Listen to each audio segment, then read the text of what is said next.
รางวัลพี่น้องเลยเนาะไม่เพิ่มอีกว่ะรางวัลทีมชายแล้วก็ทีมหญิงพี่น้องน้องพรพี่น้องเอาลงมาใครครับเมื่อย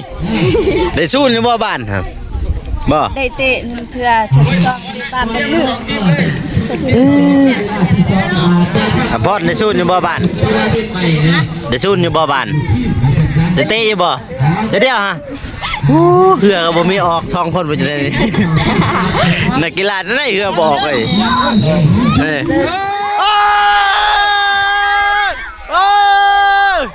สนาไปแล้ว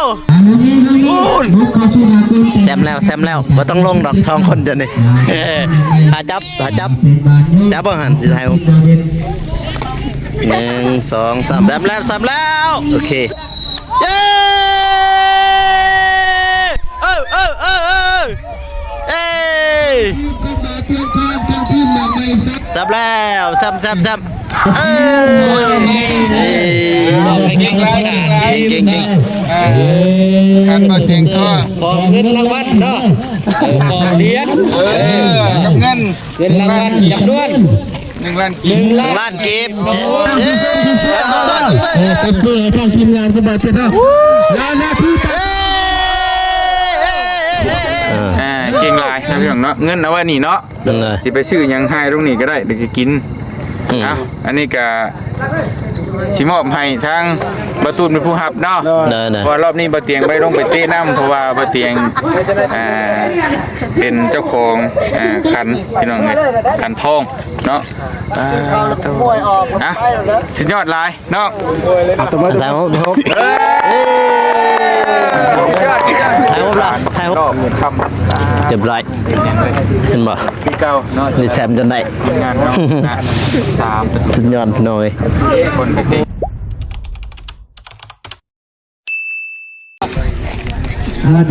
ทีมยิงพี่น้อยจุดประสงค์ในการแข่งขันในบ้านนี้ก็เพื่อกระซับนิดเนาะสร้างความสมานสมัครเนาะที่ว่าอันใหญ่ให้มีสีสันของการเดินชื่น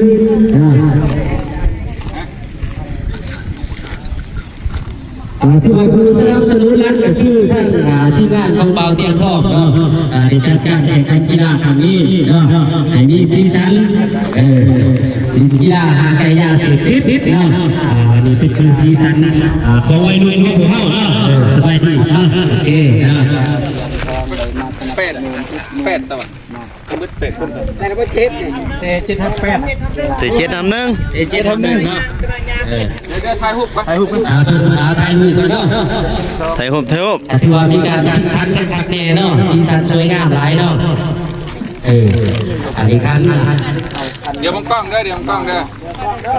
ทีมแนมกล้องเด้อ1 2ตัวแทนตัวจริงว่ายกมือสู้ยกมือ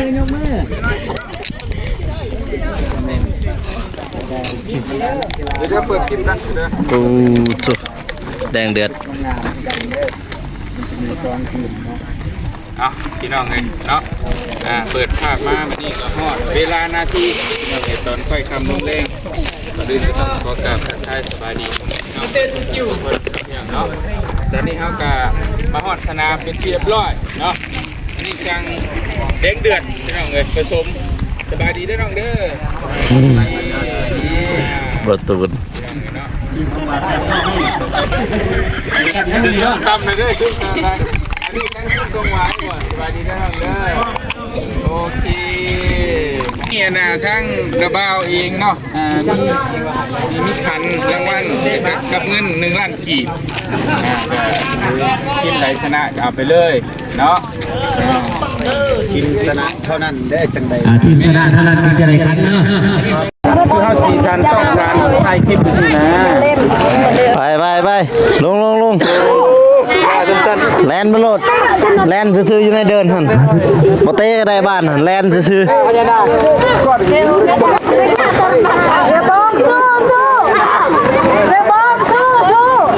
เฮ้ยข้าพญานาคข้าพญานาค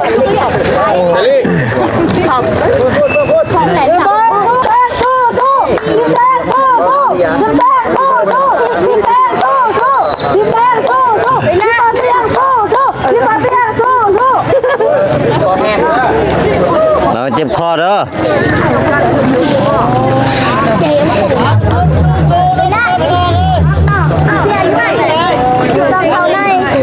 ห่วยดำเป็นตัวสินสีฟ้า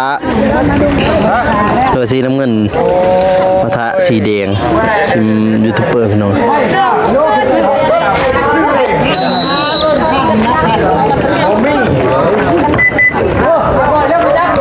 โอ้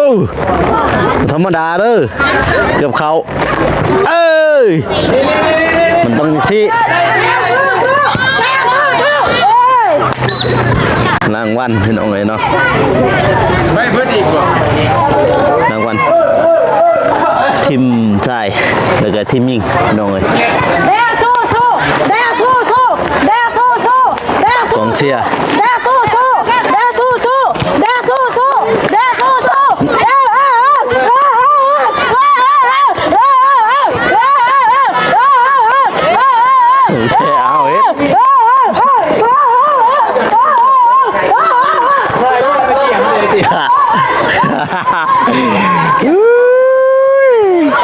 น่าเอ็นแล้วพี่น้องเลยเอาโอ้โหทีมยิงเลยอันนี้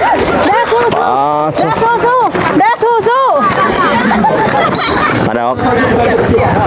มันโยนไว้บ่สู้ๆเด้อ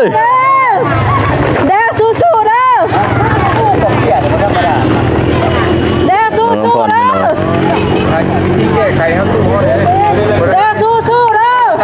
สิพอใส่รถเลยตู้แล้วน้ำบ่มีเบิดยิงเลย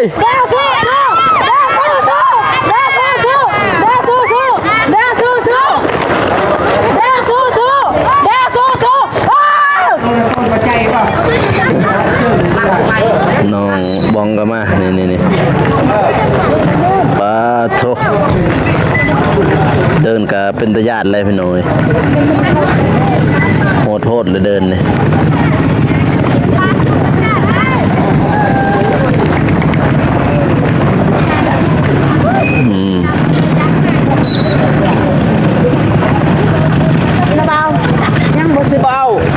ก็บอกได้ดีว่าบ่เอาคือบ่เอาอย่าเปลี่ยนเรื่องตอนนั้นให้ได้บ่เอา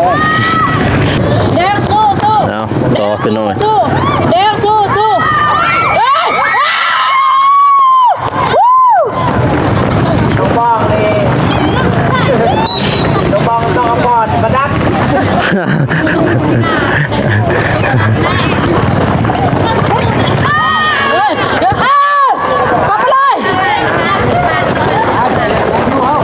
เฮ็ดตัวเก่งเติบพี่น้อย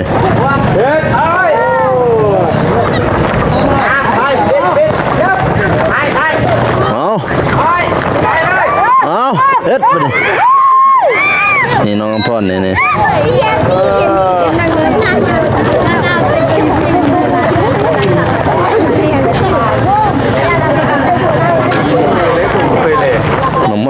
น้องมองได้จะยืนมาเลย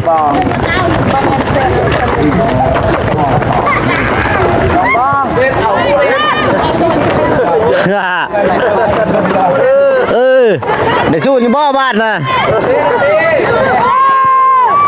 เอาเลยยิงเลย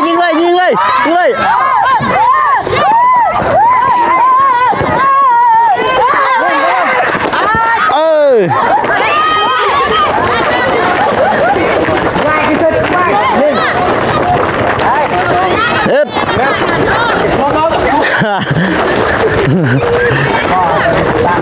คนบ่เคยเตะบานมานี่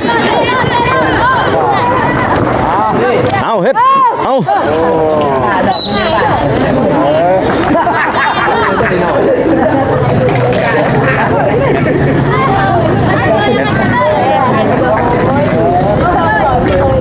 เรียบร้อยลูกนี้เอ้ยไงยานบ้านเลย ยันวะเอาเฮ็ดบ้านนุ่มๆนึงนะ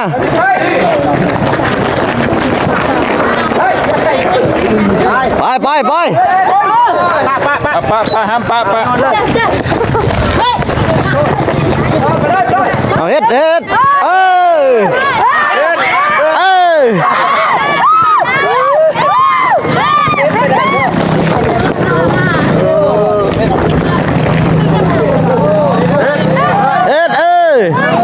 เจอน้องบ้องมานี่เ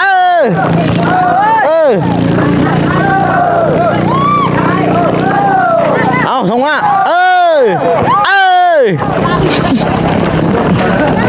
ดูเดือด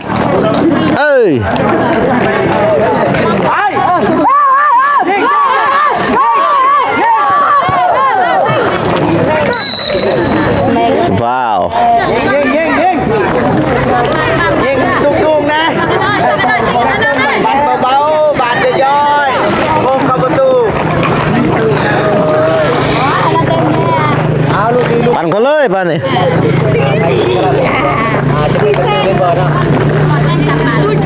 เอาลงดีประมาณ70%ในคนทางว่ายังโอเคนะประตูได้ลงกันได้โอ้ยคนไล่เลยเนาะ ตรงหน้า จะไล่ได้เกณฑ์นี่ยังว่าไม่ประตูหรือไง โอ้ เอาเรียบร้อยผู้ใดเมื่อยจะบอกเด้อเปลี่ยนเด้อเตะมุมเตะรอบเช็ดได้ชนะให้เลยได้ชนะให้เล่นให้คันเลยเนาะขอบคุณรางวัล เตะมุมพี่น้องตัวเตะแจตัวประกอบ2คนอยู่ในหัน3คนนี่แหละน้องบองกับน้องอภรครับสู้ๆเด้อทีมแดงโอ้ยเข้าบ่เขา เจ็บแล้วเป็นโตมันนี่เจ็บ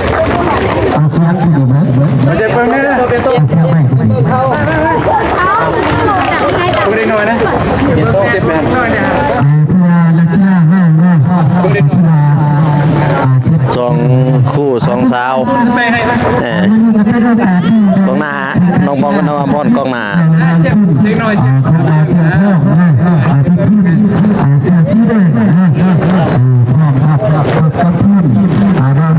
มาจากบ้านทุ่งไม้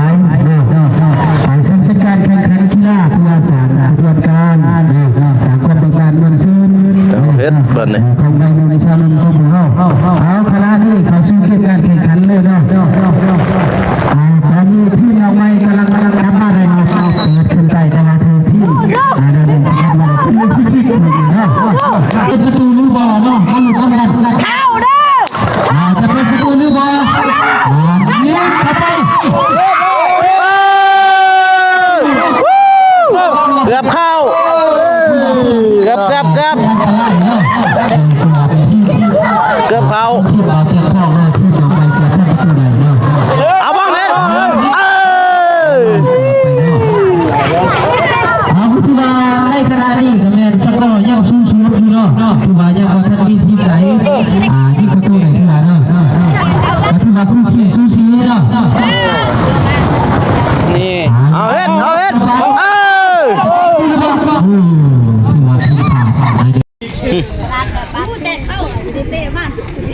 แต่มันจะในขณะนี้นักกีฬาโดยเฉพาะนะครับเนาะได้ปะทะกับนักเตะทางทีมดาวเด่นทั้งบ้านทุ่งไว้เนาะจะพูดว่าบ้าน50กันเนาะแต่เพื่อสิบเป็นแล้วเนาะกีฬาให้ไปกันนะครับจุ่มหลังตัวเล็ก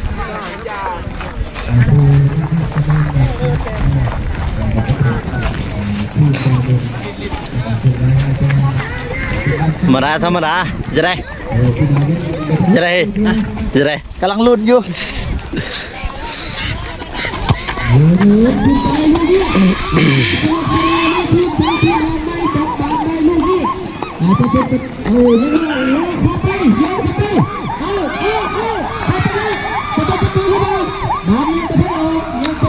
โอ้ยน่าลุ้นแห้งพี่น้องเลย ที่ว่าออกโดยที่ว่าทั้งที่ พี่ ดาวเดินเพียบ้านออกไปทางขาสกัดใดเนาะ เดินเก่าเดินเดิม จับบาดโยนเนาะจับบาดโยนอุ้ยเป็นบอลคือผู้ซื้ออยู่ตอนนี้เนาะยังบ่ทันมีประตูเกิดขึ้นโอ้ขึ้นไปโอ้น่าเสียดายเกือบติดกับขาดบ่ได้ไก่กูไอ้ไอ้ดุหมดเวลาเสมอ0-0ยัง0-0อยู่สูสี อาจจะเพิ่มพันด้วยผู้เกิดไปนะนี่เนาะแต่ว่าสกอร์0-0อาจจะเป็นไปได้เนาะ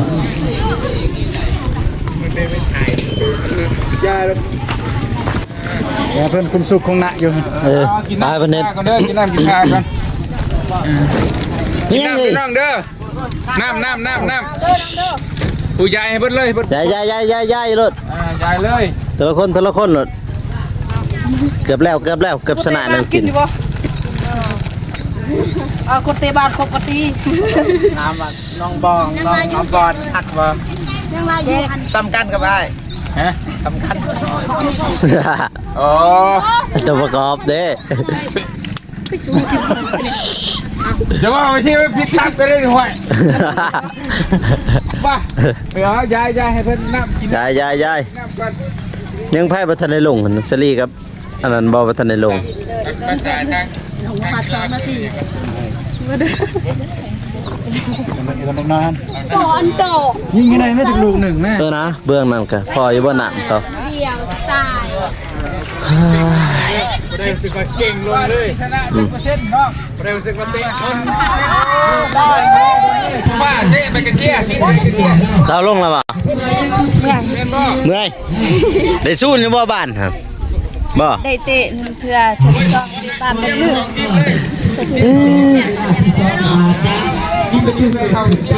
บอสได้สู้อยู่บ่บ้านได้สู้อยู่บ่บ้าน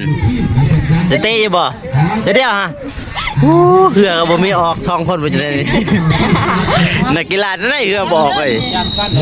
เอ้ย เดินซื้อไปรับเดิน ตัวประกอบซื่อๆ2คนนี่เอาเลยชนะบัดนี้น้องหนักพาทั่วบัดกล้าว่าชนะบ่น้องบ้องชนะบ่อีหลีบ่วะมั่นใจบ่ มีรุ่นอยู่มีโอกาสอยู่พี่น้องเลย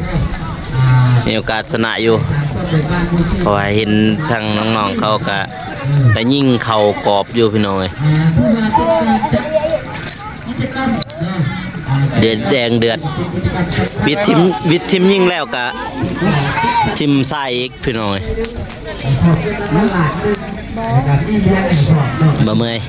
บ่มีเมื่อยนั้นนำเห็นนะ ว่ากันสิบลงแล้วก็เป็นยิงคงขยาวกันกันน้องว่าบ่เป็นหยังบ่เป็นหยังการว่า คันว่ามันสิเบิดเวลาจะเปลี่ยนเด้อยังบ่2คนบ่จะเปลี่ยนถ้าสมมุติมันยังเสมอสู้ๆนู่นบ่จะเปลี่ยนเข้าไปยิงจุดโทษจะหน่อยนี่คนอยู่นอกเตะบ่ได้จุดโทษได้มีแต่อยู่ในเดินนะเตะได้สมมุติว่ามันสมมุติว่ามันยังเสมอสู้ๆอยู่ในหั่น ไปคลิปบ่ สบายดีเด้อ ถ่ายคลิปบัดถ้าว่ามันเสมอหั่นบ่จะมีแต่เข้าไปใน2คนบัดนี้เจ้าน้อยคาสิเตจุดโทษดอกถ้าเสมอได้ถ้าว่าเฮาได้แล้วก็เกมเฮ มีจะบ่เกิดแก่บ่มีเนาะอยากบอก เอาใส่คือว่าบ่หาเกิบมื้อนั้นเด้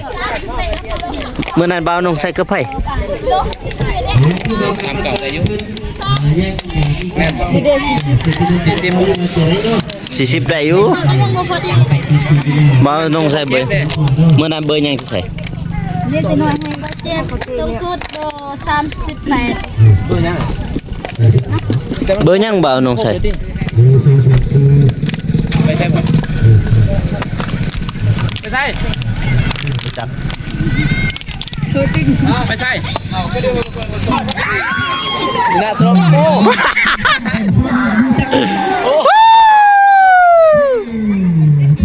เอาแล้วเรียบร้อยพี่น้องเอ้ยสีแดงนำแล้ว1-0 เบอร์เจ็ดเด้อ เบอร์เจ็ด คุณแม่เด็กมีประสิทธิภาพเป็นสามารถ เอาเฮ็ดดิเด้เด้ ยังบ่ทันจบเกม ชนะแล้ว ยังบ่ทันเสร็จ มาเซตกันนั้นคุณแบบไม่ไปลูกนี้เนาะทางที่ไม่ได้ก็ไปเล่นเนาะ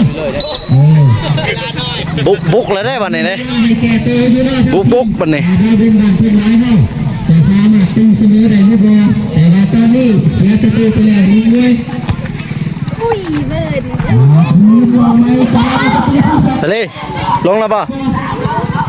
ลงแล้วป่ะยังดินี่ก็ยังนี่ก็ยัง ลงเลยนะ ลงหมดแล้ว ลงแล้วป่ะ ลงหมดแล้ว ต้องได้สลีลง ลงแล้วสลิหนึ่งเนี่ย แม่จะมาลงแล้วป่ะ ตอนสิออก เจ้าโมเห็นบ่ บ่เห็น โอ้ย พอไปเห็นนี่ลงแล้วป่ะ ลงแล้ว เอาเฮ็ดบัดนี้ ประตูที่สองไม่ดูบ่เป็นบางเสียลูกนี้มาเกินไม่สั่นไว้ลูกนี้ เบอร์เจ็ดอีกแล้วเบอร์เจ็ดอีกแล้ว ที่ว่ายังสกัดแต่อยู่ในทันที โอ้ไล่เอาแล้วดูเดือดพี่น้องเอ้ยปลาเบิ่งเดินนี่มาพี่น้องเอ้ยหดแท้ เลี้ยงไอ้เลี้ยง ที่ว่ามีเวลาหน้าที่กันยังหลายอยู่ คู่กันเนาะนะคู่กันเลย เสมอยังมีเปอร์เซ็นต์อยู่ คู่กันเลยเองกับคนนี้ บ่เจ็บบ่ เออ เจ็บน้องนะ บ่เจ็บน้องนะ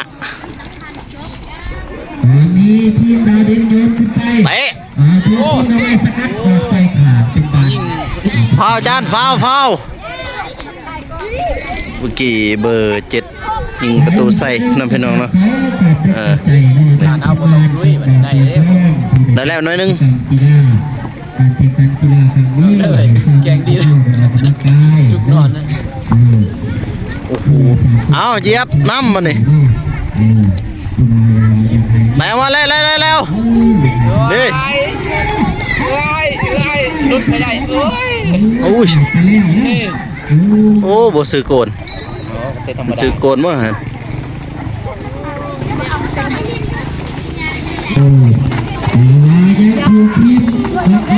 โอ้ เอาเฮ็ดส่งกันงามเลยเว้ยโอ้ยส่งกันงามไรยิง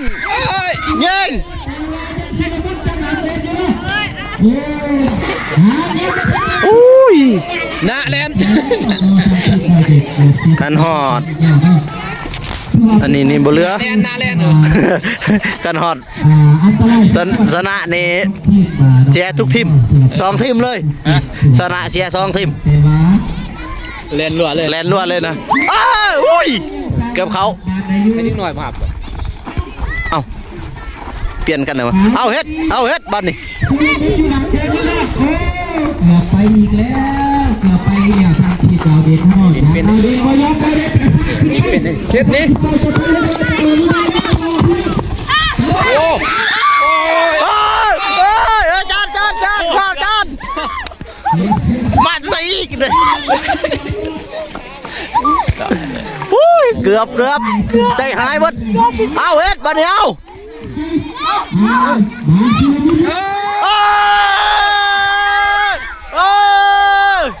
ชนะไปแล้วอูนโอ้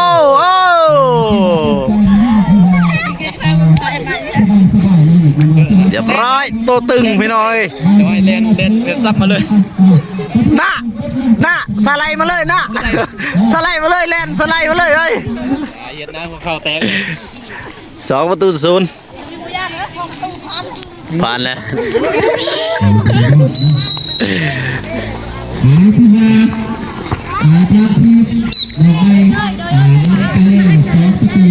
สามเหลี่ยมเลยเนี่ย เวลายังบ่โดนดอกสิเบิดแล้วซ้ำ ใช่เสียเลยเนาะเกินนี่เนาะไทย เสียบู๊เบิ่งไทยเตะเมื่อคืนดูเดือดเลยนำเขาก่อน 2-0 เบียดตีเสมอนำไป3-2ชนะใจต้นบอลเบิ่งคือไทยสิชนะแล้ววันนี้นี่ให้ก็ว่าไทยชนะเลยเบิ่งวันนี่ข่อยยังเบิ่งไทยชนะเลยพระมันตีเสมออีกป่ะ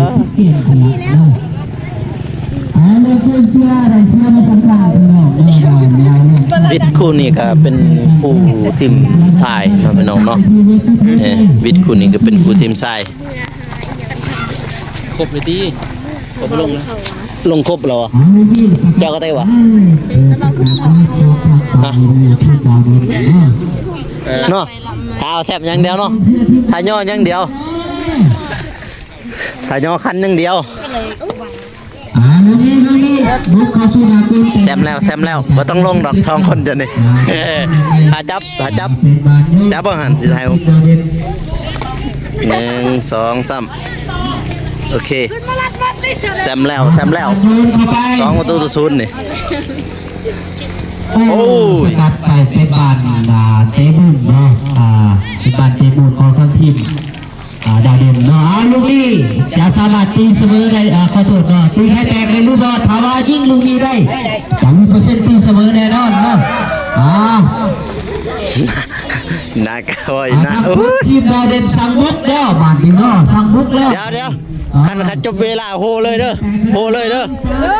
กินเต็มเลยนะเตรียมโหเลยชนะเสียแน่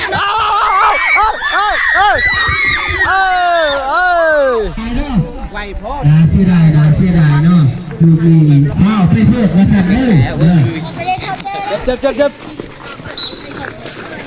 ประตูเลย2 ประตูต่อ0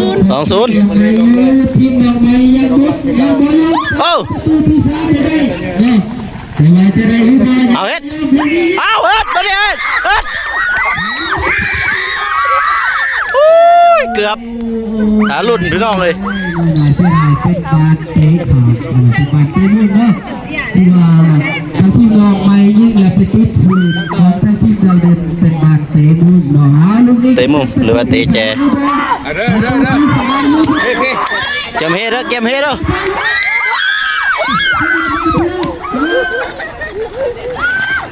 เอาสูสีเอาเฮ็ดบ่ได้เฮ็ด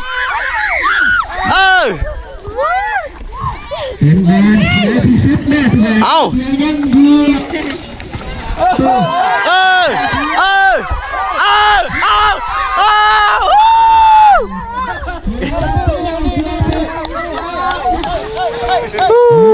ดูเดือด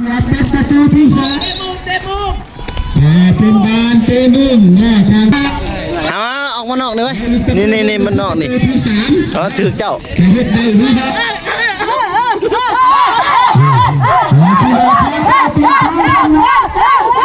สองเสีย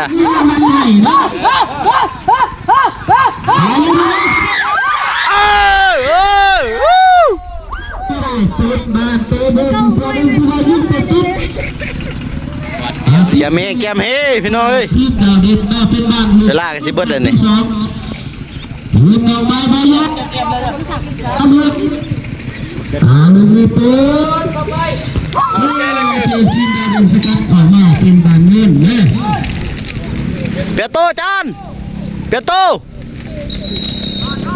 เป็นบานเตือนโตจะพิการเตือนโตให้ซาลีเข้าไปอีกเนาะไปแลน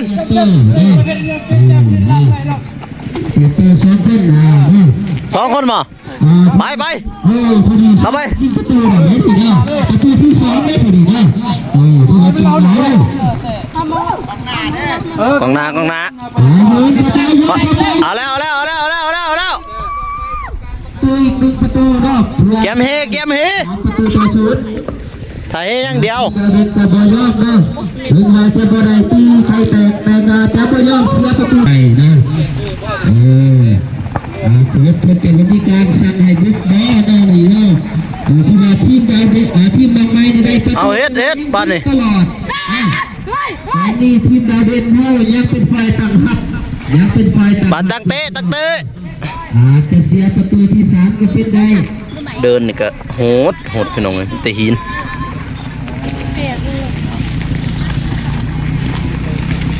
ที่ว่าเป็นการตั้งเตะเอาต่อ3 นาทีเอา3 นาทียังเหลือเวลาประมาณ1 นาทีเนาะ5 นาทีป่ะไปสู้เจ๊ขอให้ทีม ได้ทีมดาวเด่น ไปเขาแน่หันเขาแทนเล่าได้หันไปน้องบองไปไปน้องบองลงแล้วพี่น้องเอ้ย สนามดีไทยซุปเปอร์สตาร์ให้ลงไปนอกจากผู้ใด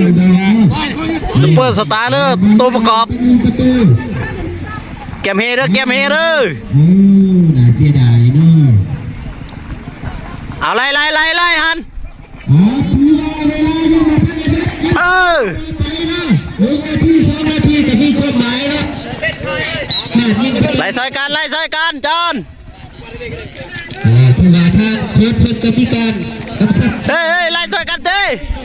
เออ เล็กประตังหักบอลลูก เอาบัดนี้เอาเฮ็ดมันนี่เอาซาลีเอาไปเนาะทีมดาวเด่นไล่เฮ้ย ต้องการจะตีไข่แตกแต่ว่าจะ เสร็จเกือบ ไปบัญญนเข้ามาเอ้ยมาไล่เอาเนี่ยนี่เตะขึ้นเอาเอ็ดซาลีเอาซาลีเอาน้องบองอีกไล่สิบเบอร์แล้วเอาไล่สิบเบอร์แล้ว ว่าขาดไปพี่น้อง หาฟังกรรมการ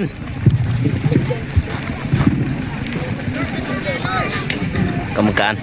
มไทยแลนด์เลยเด้อ เกมเฮเด้อเอาแน่หันอาจารย์อยู่สู้บอลอาจารย์เกมเฮเอาขึ้นไปใส่บอลเลยลูกตีลูกเกมเฮไปลูกบอลแล้วก็เฮเขาเดินเลยไปลูกสิบอลแล้วนี่มึง3 นาทีนี่แล้วต่อตอนนี้กำลังใส่เกมบุกเดียวเตะลูกนี้เบิดยังบัญญนเกมเฮเด้อ2 ประตูต่อ 0พี่น้องไอ้สีแดงนำทีมงานเบาเตียงเขาเนาะพี่น้องเนาะนำ2 ประตูต่อ 0ทีมใหม่ทีมดาวเด่นตัวเยินเอาซอรี่เฮ็ดแล้วเอาน้องบองอีกน้องบองให้แล้ว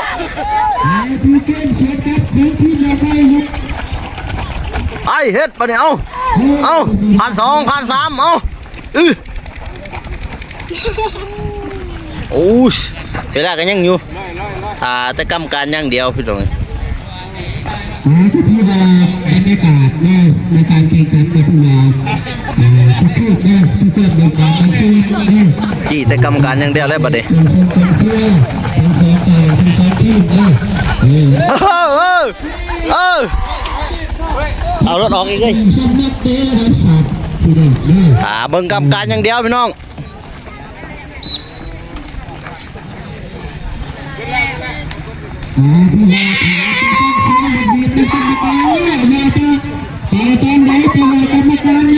ฟังกรรมการอย่างเดียวพี่น้องเลยแซมแล้วเย้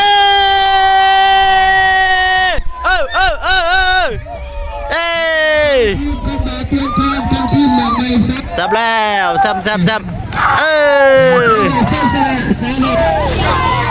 ระตูต่อ0เลยไอ้ชุนอยู่บ้านนั่นสุดยอดนักศึกษาเนี่ยที่ว่าไปเปิดแค่เก่ง2 ประตูต่อ 0หันไปจับมือนำเขาได้ไป2 ประตูต่อ 0ไปจับมือนำเขาได้หันไปโฟนไปหากับกรรมการหมดนักกีฬามาทำนัดแซมแล้วพี่น้องเลยทีมยิงแซมแล้วเบิ่งแต่ทีมชายเนาะพี่น้องเนาะมือนี้ทีมดาวเตียงทองได้2 ชุดมือหน้าทีมดาวหอบตัว3 ชุดกับนี่ยังบ่ทันว่าอยู่ยังต้องทีมยิงแซมแล้วพี่น้องเนาะแซมไป2 ประตูต่อ 0พี่น้องเลย ยอดเอาติทีมชายได้บัดนี้เด้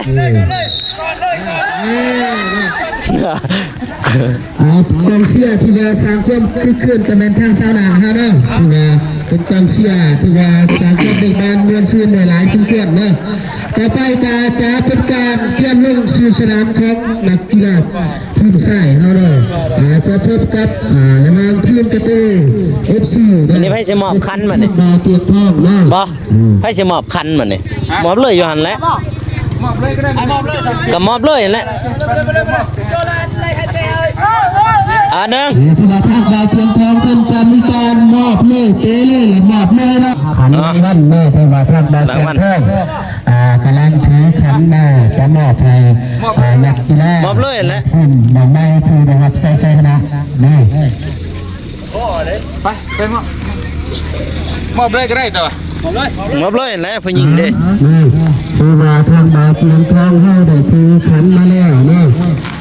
จะมอบนะครับที่นักกีฬาที่นะครับใส่คณะนี่ได้แก่ทีมบอลนี่ เก่งคันมาเสียงซ้อ ขอเงินรางวัลเนาะขอเหรียญ เงิน เงินรางวัลจำนวน 1 ล้านกีบ ล้านกีบเย้ตบเตยเอาครับทีมทุ่งวายเนาะ ทีมผมจะบอกรางวัลซุ้มเลยเนาะ เซย นี่นะว่าต้องใช้500,000กีบเนาะ 500,000 เนาะทีมดาวเด่นบ้าน ตบเตยเย้หน้าไม่เมื่อหน้าไม่ มือหน้าแก้มือใหม่เด้อไปซ่อมมาใหม่โดย สอบมาใหม่ทำนี่พ่อ จะมาใหญ่กว่านี้อีก รอสองจะให้ใหญ่กว่านี้อีกเนาะโอเค ไปฮะ นี่เลยนะทางผู้ชมผู้เชียร์เฮาเนาะเป็นเพื่อทางทีมงานก็บอกจะเนาะแล้วหน้าที่ต่อ เอาไหมเด้อ1 2 3เฮ้ ดีใจด้วยนะดีใจ แซ่บพี่น้องเอ้ยเอ้ยสาวนาได้กระแดพี่น้องเอ้ยเป็นผู้คุมทีมสาวนากับทีมงานก็ ของแท้ ท่านผู้ชมเองก็สิได้บ้างได้นะบัดนี้เนาะ เขาเลย สนาม ไอ้เขาเลยเพราะได้เบิ่งแล้วบ่สัมภาษณ์ให้แพทย์ได้เป็นผู้ชมก่อน มาถ่ายรูปเลยถ่ายเลยไพ่สุดท้ายไปจับกล้อง เป็นแถว แถว เจ้าไปไทยเจ้าไปไทยเจ้าไปไทยเฮ้ย เอาก่อนเดี๋ยวไอ้ชายเป็นงานกันไปเรียกเป็นงานมาโอเค ของหางรถ เดี๋ยวมึงกล้องเดี๋ยวเข้าดิแบ่งมาทางนี้ เขาตีจ้ะ มาพี่น้ำเนี่ยมันก่อน ทำมันนี่ เด้อ พอดี 1 2 3โอเคสวยไปเลยครับ ถ่ายกับมาเตียไอ้เจ้าคือถ่ายกับมาเตียนะจะพอเลยจะพอเลย โอ้ย เด้น้องเด้อชมเชยสุดยอดโอเคไปมันในทีมชายอีก พักผ่อนสุดยอดหลาย เดี๋ยวผู้เดียวป่ะเมื่อยแล้วป่ะแซม ดีไรลองไปปดเกิดแ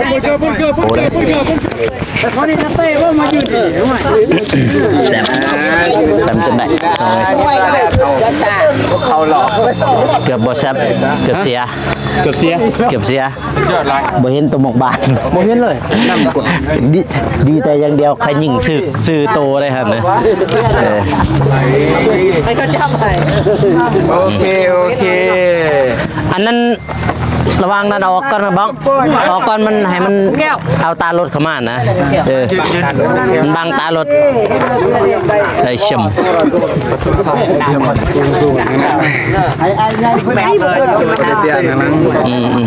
จึงคือจำยังได้3-2ได้แล้วก็หนักแล้ว โอเคโดยที่หัวหน้าบอก ได้แล้วจ้าแก้ว อาจารย์ผู้แก่คนนั้นอาจารย์ผู้ว่า เกือบเสียเกือบหลับแต่กลับมาได้ ก็ยากเนาะ ดีแต่ก็ยิงซื้อโตเขาให้ลูกมาไป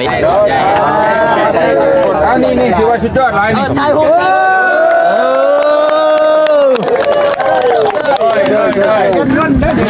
ใจขบวยคิดน้อยมุกน้อยใจเนาะเป็นการเดินขอบใจ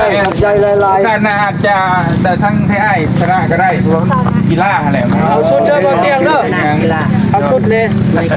ชนะมีอุปเตียงแล้วก็มีโลโก้เข้าประตูเนี่ยได้ประตูแบบนี้จะมาใส่เอาไปคอใครเข้าแล้วมีกันเดี๋ยวเตียงเด้อโอเคจะได้ก็ขอบใจหลายๆเด้อมันมีชุดนาในชนะแน่นอนบ่ได้เดี๋ยวทีซอกเบิ่งให้เนาะพี่น้องเอ้ยเวลาสิส่งอันนั้นเบอร์ยังก็ใส่แล้วบ่เบอร์ยังเบอร์ส่งนำบ่7ประตูทางทีมงานพี่น้องเอ้ยเข้าประตูเฮาคือเก่าเนาะแต่วันลิ้นมันก็จะคัดๆหน่อยนึงคือมันมืดอะไรเนาะมืดเอาแจ้งเด้อแต่เช้าเด้อมื้อหน้าเด้อโดยเอามื้อหน้าเช้าต้นเช้ามื้อหน้ามีแต่กระมาณวันผิดโอเคเช้าวันผิดต้นเช้าแม่นพอยันว่าทั้งคู่ทั้งหยังท่านได้เลิกเวียกนะโอ้มาเปิดบ้านบ่เห็นเลยแหละมื้อหน้าคัดเตะกะแบบเขาสามัคคีได้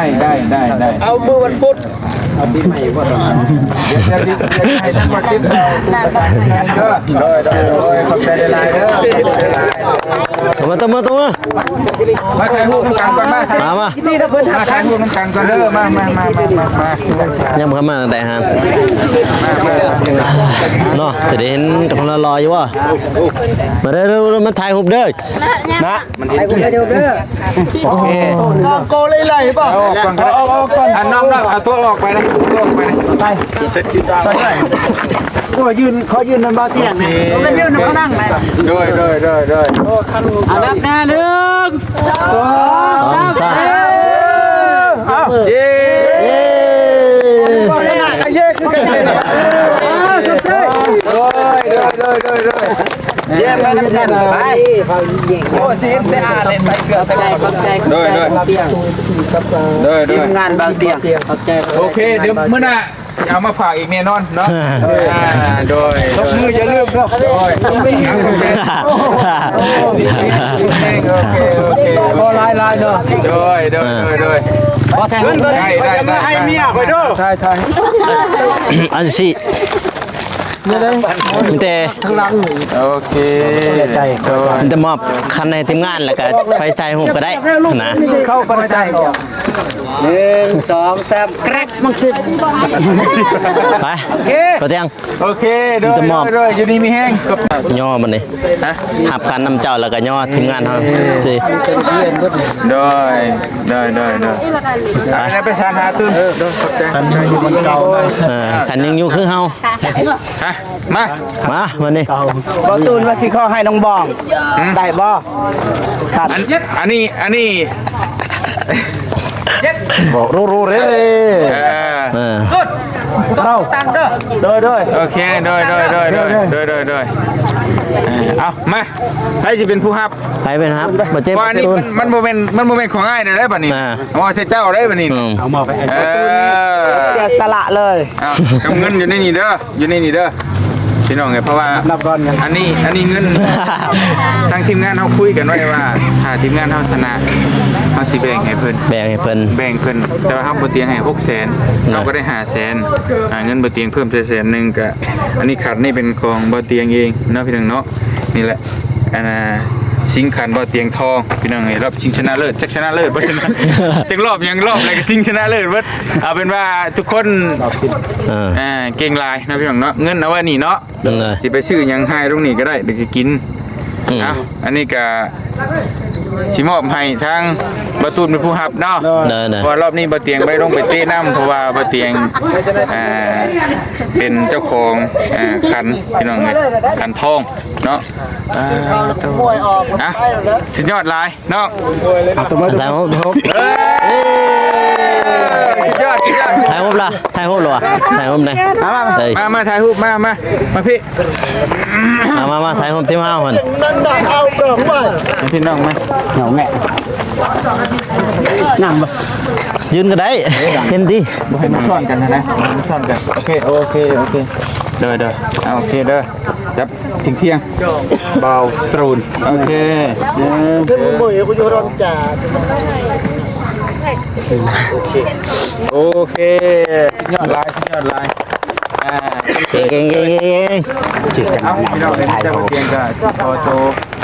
ย่องกันดิ จงเป็นจะมีก่อนนะครับเงินเอาเงินเตะบานรอบคำ เรียบร้อยเห็นบ่ พี่เก่าเนาะ นี่แซมจนได้ ทีมงานเนาะ3 สุดยอดหน่อย คนเก่งๆ เกือบ เนาะ บ่อันนี้ ตอนนึงก็ต้องขอบเอาไม้ได้ได้ มันนี่ สิขอถ่ายรูป ทางคันบ่ เอาถ่ายเลย เอา มาจับก่อนโอ้หนักเลย ของแท้ เปิดแล้วนี่มึงได้ยัง ยังเอา เกมมั้ย มันนี่ฮันถ่ายมันนี่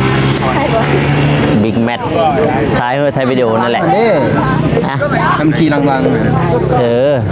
เมื่อยรีบจ้ะ ๆสบายดีเด้อพี่น้องเด้อช้าจนลอยหมด คือกันนั่นแหละบ่เห็น ตอนแรงขึ้น บ่เห็นหอดหมักบานซ้ำ ถ่ายรับมันนี่มาเก่ง มานี่ ทีมงานตะคอนก่อนเดี๋ยว จับหน่อยดูแสดงว่าบ่ได้จับนี่ของแท้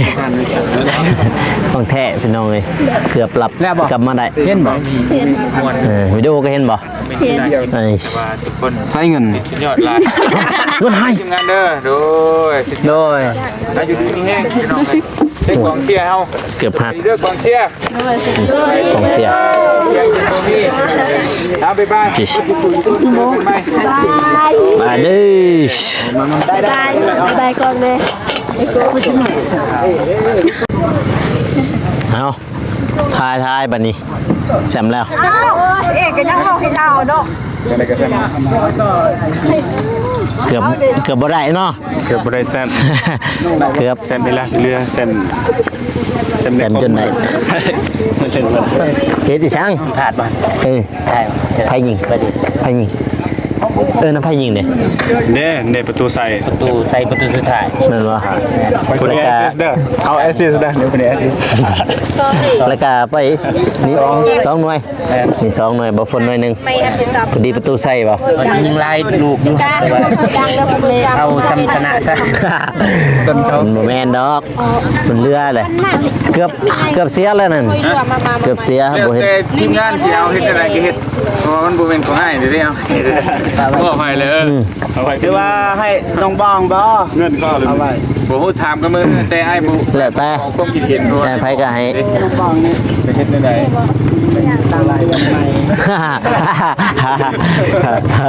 คันเฮาเนี่ยเขาสิให้น้องใส่พ้นแต่ว่าบ่ตูสิให้ตรงบ่ให้ยิงไปได้ เตะไปดึงเด้อบ่เตียเด้อ โดนใจด้วย ยังถ่ายอีกนะหยิบเงาคนของเสียกับเบิดแล้วเมื่อเบิด ขึ้นรถเย้ ตนะเมื่อยนี่ไปจักย่างเราไปจัก ได้ๆ ย่างเลยเด้ตนะเฮ้ยไอ้งูเว้ย2แองหั่น เวลาก่อนจังว่ากันใหม่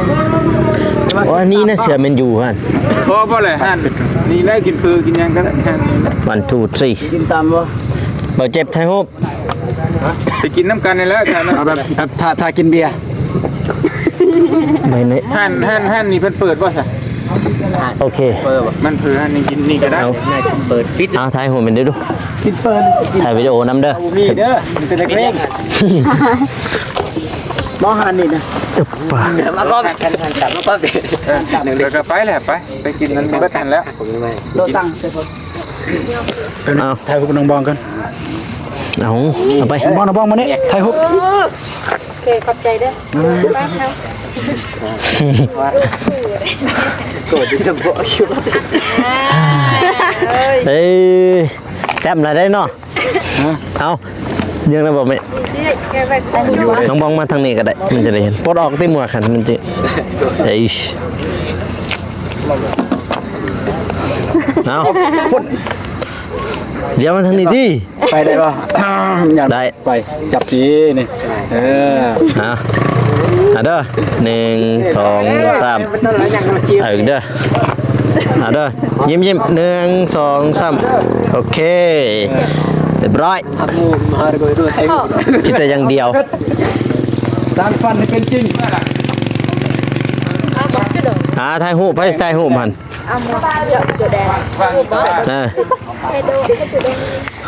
เยี่ยงบ่แม่เยี่ยงก่อนโอ้เหลื่อมหมาบเลยเอาเลย1 2 3เอาอีก1 2 3โอเค เป็นไทยหูบน้ำเนี่ย เอาเงิน ไป เด็กยาตก แสมจนได้ทีมยิงทีมทรายเก่งสุด อย่างนะฟังเงิน ไปครับจนบ่เห็นหอนบ้านเรียกว่าลิ เงินได้เตี้ยนะเนี่ย แล้วมันยังไงยังฟันเลย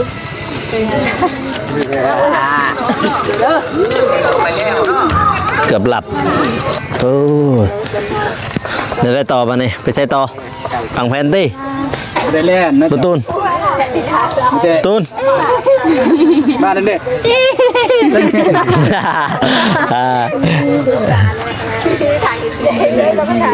มืด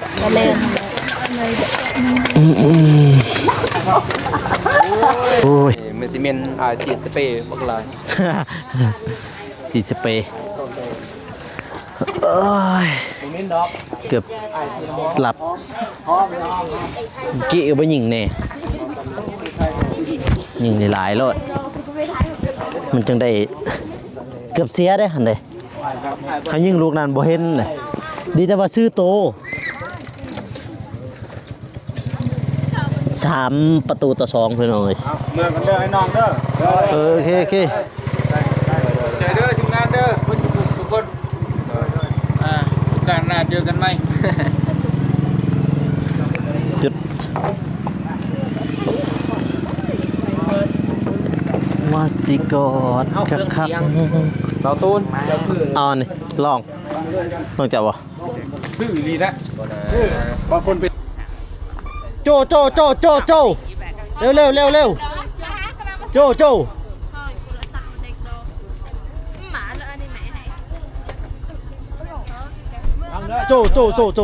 นั่งดีได้แรดตังหุ่นได้เว้ยมันมันสั่งงานกันแล้ว กี้ก็เมื่อกี้ เด้รถจักรเพิ่งกินใหญ่นะ ไป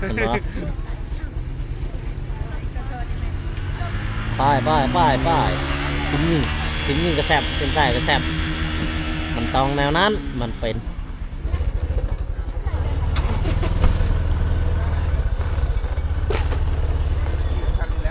ไปจ้ะรถเจ๊ไปสู้ ไปใช่อยู่หันบ่ไป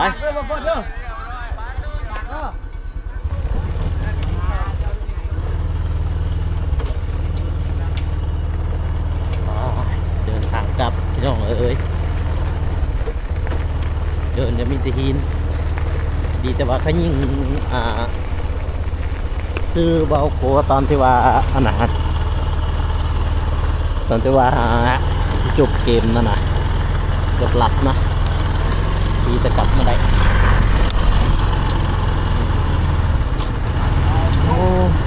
เต็มเล่าอยู่หันนะ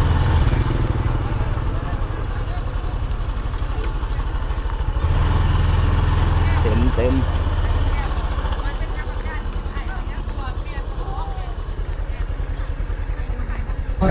บ้านนี้พี่น้องเลยเนาะทางบาโกก็เองมาฮอดนี่แล้วพี่น้องเลยเนาะ